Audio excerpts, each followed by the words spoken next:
Hi everyone, I'm Elizabeth with Droneblog. I'm talking today with Paul Aitken, the Chief Pilot at DroneU, whose mission is to provide a vast array of the most important and impactful knowledge, techniques, and skills in the UAV market. DroneU just had its official public launch last week, so we're really excited to talk with Paul about the new program. Paul, welcome. Thank you so much for having me. I appreciate it. It's a great Yeah, opportunity. we're so glad you could spend the time with us. So Definitely. before I get into talking about DroneU, I want to hear a little bit about you and about your background, your business. So can you tell us a little bit about yourself, where you're from? Definitely. So I'm actually a DC native, born and raised in Virginia, right outside DC, and moved to Albuquerque for college. Then I got a little culture shock here in New Mexico and wound up in Prague for a while. I love, love, love, love Prague. If you haven't been, anyone go. It's amazing. And I started flying drones about 3 years ago, and really because I had a social media business. That's what Ride Media was before I got into flying. And frankly, it even started further back than that when I was living in Prague. We didn't have TV. So we would buy these little $5, $6 microcopters and try and land them on the bed frame and across the street and stuff. So it was always a challenge. And when one of my clients asked me at Ride Media for an aerial photo, things just took off there. And I went to school at Unmanned Vehicle University and became certified in systems engineering. And then I was asked to come on as a pilot because UVU didn't actually have any drones. And they didn't have too many instructors, so he asked me if I would come on board, and I did, but there was so much going on. There was such a disconnect from what you actually learned in class to what you needed to know in the field. So when I was approached to become a part of DroneU and start DroneU, it was awesome because they were open to feedback and they were open to knowing, what's really going to make a difference when you're flying. What's the important information? The difference in even frame rate and why you see so many videos clipping on YouTube and why some videos don't clip on YouTube. It's all about codecs and frame rates. So, yeah. I'll get into more of that in just a minute, but I want to know just a little bit more about your background. So when was the first time that you actually saw a drone? Um, hmm. Can you remember? I think it was like a military drone. We're talking like 2005. If we're talking like a micro drone, like what we all fly today, I would say 2010. So what was the situation? What happened? It was just a friend who had one, really, and he wasn't really good at it though, at all. And I was just like, I could do this better. So I don't know, not a really humble thing to say, but that's Um, kind of what I thought. So yeah, that was Gotta it. be honest, right? Yeah. So when was the first time you actually flew a drone? Let's see. It was about 2.5 years ago, 2 years ago. So not So long. no, no, not long. The thing is, and what I found, it's all about flying every day. And whether you're flying for business or you're flying for hobby, it's really about flying every day. If you really want to become good at something, I used to play lacrosse for UNM here, and I played lacrosse back in Virginia, and I played lacrosse in Prague. And the one thing that I love about lacrosse is that it taught me that if I was willing to put in the time, if I was willing to listen and keep my ears open and really learn from other people, that there was really nothing that could stop me as long as I had enough motivation and persistence. And I used that philosophy in drones and just quickly just kind of rose up. I mean, when I got to film multiple celebrity homes last year, it, it was just so validating that they were comfortable enough with my skill that they would let me fly a $5,000 object through their, $35 million home. So, Yeah. yeah, and my insurance would not cover something in that house.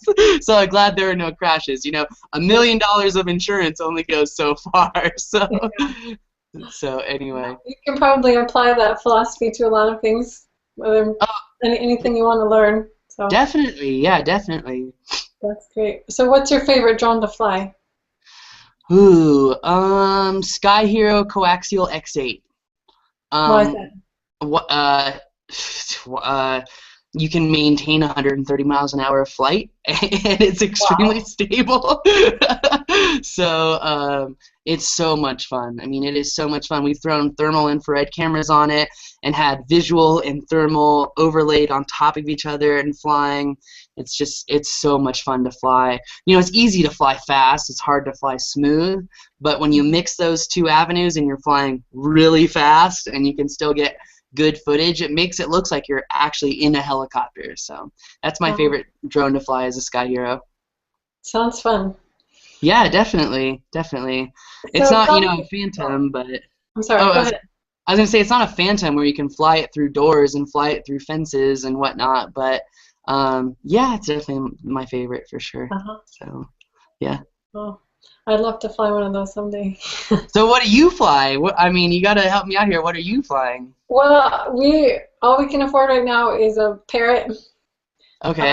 kind of the bottom of the rung, but No, it's it's okay. You gotta start somewhere. yeah, yeah. But hopefully we'll get something else soon. Hopefully a Phantom or um, the big thing right now is the Inspire. So Hey, you know, I am really, really excited for us to get our hands on the Inspire because I've heard things that, you know, that go both ways, really. And I'm really interested to learn more about the tech that's behind all the sales stuff. So I'm really, really looking forward. I really want to find out, for a guy like me, is it better to have an Inspire 1 where I can fly it on my own or an S900? So, you know, that's like my one big kind of question, I guess, with those new rigs. yeah, yeah, So that'll be a compare video coming out soon. sounds good. So So can you tell me a little bit about your company, Ride Media? How did that come about? um, really it just came about in the fact that I knew I could make lots of money managing social media because I had a huge social media following on my previous business that I started before this. So I knew that I could do it very well. And yeah, I just got into it and started running other social media accounts. So Sorry about that. no worries. No worries. The phone rings from the computer, even though the phone's not here. Yeah, no, I understand. I get it. I have a Mac too. I love them. So, Okay. I'm sorry. What were you saying? Just again. uh, don't remember what I was saying. Was talking about the beginning of Ride Media, which really isn't important, but yeah, it was just a long time ago. I knew I could make money off social media. Shazam. Uh-huh. So. Um, so what exactly is it? What do you do? So Ride Media is a social digital agency. I actually run a lot of my filming through Ride Media because I own part of DroneU, and Ride Media is like literally 100% mine. So when I'm doing real estate videos, I run that through. I still run a few social media accounts. I just have a friend run them though because it's just a good stream of income. But yeah, it's a social digital agency. So we do everything from social media to digital design. We produce videos, we've done commercials, and I do a lot of real estate videography with it too. So I like the whole umbrella of media because I've learned that I can do, you know, many different parts of media well. So it's nice to explore new avenues sometimes. Uh-huh. Yeah. So yeah. So I want to hear about DroneU. Tell me about that. Yeah. What is it? So DroneU, well, and here's the thing, I'm really excited. I wish I could announce it on this interview, but I can't. DroneU is really it's not only a community, a premier community for pilots by pilots, but essentially what it's made to do is create a real online school, like an educational system, where we have, you know, classes that may or may not be built into membership soon. And then we also have the forum, we have the community, we have the tips and tricks videos, but really what it is it's experience over theory. So all the other schools that we see out there are really teaching theory, whereas we're teaching from experience. So I've had the opportunity to work in, I would say, 5 different industrial aspects of drones, but now through our students we've hit 100 different industrial applications with drones. So really what it is it's a collaborative effort to help drone operators come up into filming and flying and making money and making revenue, but in the most easy and convenient way possible. It's like lowering the learning curve, giving you all the most relevant information based off of experience, what you need to know. Because at the end of the day, your job is to provide a deliverable to a client, and if you don't know how to create that deliverable or become creative with that deliverable, or even know in a smooth and swift way how to manage that workflow, it's almost useless. So that theory, like I was telling you with UVU, the whole theory and everything you learn in the class with the military applications, that's great. But it doesn't teach you how to start up an S900, build a helicopter, fly a Phantom. You can use a Phantom for 50 or 60 different industrial applications now. So why not teach people how to utilize that and grow this community in a positive way? Teach people through education so that everyone's excited and they're happy about drones. They understand the value and the impact, not only the economic impact, but the humanitarian impact as well. It sounds very comprehensive. I've been working my butt off for a long time for this thing, so I'm really excited for it, and I'm glad we're getting up off the ground. We've got so much going on. We've got a project going on with Sandia National Labs and Los Alamos National Labs on something that I actually am not allowed to talk about on the air, but I know. I'm sorry. I'll just put it in your mind as drone infrastructure.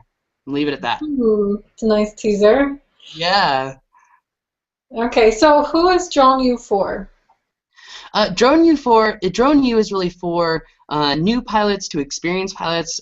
It's anywhere from a hobbyist to someone who's looking to go into the commercial application side. It's someone who wants to gain confidence in their flight, but also be able to learn how to use their toy as a tool and make money. So, you know, it's the guys just starting out up to the experienced guys, obviously not the super expert guys, like I'm sure you know Peter. Peter's, man, that guy knows so much. If I could have someone build my drones, it would be Peter. Like, seriously. If you don't know Peter from Power Drones, he's awesome. So very, very, very, very smart. So what is your role with DroneU? My role is to fly, so I continue to fly in the field. I continue to teach through what I learn in the field. My part is that I'm really kind of like the face guy. I'm the guy that flies.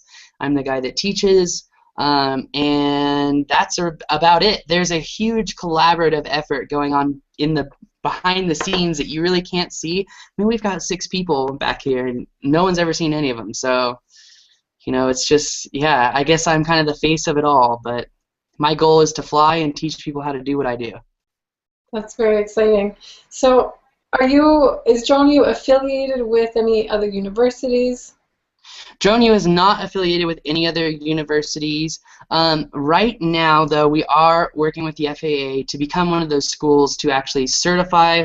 Right now, our certification, as well as the other certifications that are out there, the only weight that really carries is the opportunity and ability to be insured.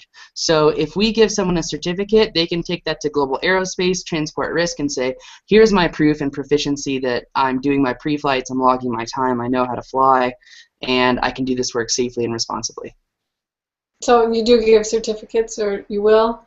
Yes, yes. Our goal is to give FAA certificates once that whole process is finalized, and as of right now, we do give certificates, but the only weight that they bear, just like all the other ones, is the opportunity to become insured. Okay. Which is a pretty big deal if you want to get into commercial, you know, applications. Yeah, definitely a big deal. Yeah, you got to get insured. So do you think the certificates, the use of them or the function of them will change anytime soon? You know, this has been a big question for us, and one that we answered on the podcast this morning. I have a theory about when these FAA certificates are really going to be enacted, or how do I say this? Implemented, enacted, however you want to say it. As I've told some of my students, when I flew the FAA certified event back in August at the Rocky Mountain Air Show, I was told by the FSDO representative to expect regulation in the next year, but not expect enforcement or implementation for 5 years. Now I know, yeah, I know, right? I know in the document it says that we have, in the proposed rules, we have 18 months to finalize this. I don't think Congress is going to let the FAA get away with that. I think we're going to be looking at September 2015. Wow, so that's soon, you think? Yeah, I do think soon. Maybe I'm being optimistic, but I do think that's what we're looking at. So then your certificates would be definitely very useful. Extremely useful, yes. So, and a bit again, going back to those certificates, the real point behind this certificate is that you know how to fly, is that you know how to safely operate these machines, not have ferromagnetic interference, not have flyaways, not cut someone's face off, not try to do a drone selfie and end up with lines on your face. Simple things like that. Definitely useful. Yeah, definitely. So how do you see DroneU evolving over the next few months or years? Well, I can actually tell you because we've got a lot in the works right now. We're working with the state of New Mexico, the city of Albuquerque, to have a very large drone air races. Now, these races will be so much more than the FPV and pod races, like pod racer races you see on YouTube. We will have that, but we're also going to have a cinematography side to it. So how effectively can you fly in advanced cinematography motions? And we're also going to have what's called the Drones for Good competition. And I'm really, David O'Neill and Sarah O'Neill are huge on this from that drone show. And I love the idea and the concept. They actually just had the first challenge in Dubai last week. It was the first ever in the world. And we're going to incorporate that into our conference. But I see DroneU developing as a community of pilots that continually grow in their commercial applications, but also help each other out. It's so much more than a school. It's so much more than an education system. It really is a community focused on growth, because just like technology, we have to continually be learning. We have to continually be updated on everything that's going on. And if you're not, it's like you get lost in the dust. So I see DroneU as the opportunity for many operators to become the most competitive, the most knowledgeable, and the most educated and safe and responsible flyers. Oh, that's very exciting. Thank you. Yeah, I'm excited too. I've seen I think it's like 25 of our students now of the top 100 are creating real income, and I mean significant income. We're talking people from just a few thousands to tens of thousands to tens of millions, and I'm not going to go into who that person is or what they're doing. It is industrial. It's not in recording video. I'll just put it that way. So, wow. Yeah. Well, anything else you want to tell us about DroneU? I really invite anyone to become DroneU. We're going to have a pretty big announcement here in the next week. One of the things, again, when trying to separate ourselves from the other guys, is the fact that we want to make sure that as a part of your membership, you're actually going to get classes too. So that's our little secret, though. Shh. Okay. Well, stay tuned for the big announcement. Okay, sounds good. But DroneU is here to help operators really gain the confidence and learn as a collective. I notice a lot of drone operators are kind of the engineering techie guys. They stay at home a lot, and this is really an outward expression of their inward passion and desires. Great. Well, Paul, thank you so much for taking the time to talk with us. We're really excited about what's happening with DroneU. I think it's just a great resource for anybody who's getting involved in flying drones, and anybody that has already learned a lot. There's so much more to learn. So, well, thank you so much. Thank you so much, and I appreciate the enthusiasm. I know we're already growing at such a rate; it's unbelievable. So, thank you for the time. Thank you for the opportunity to interview with you guys. Thanks again.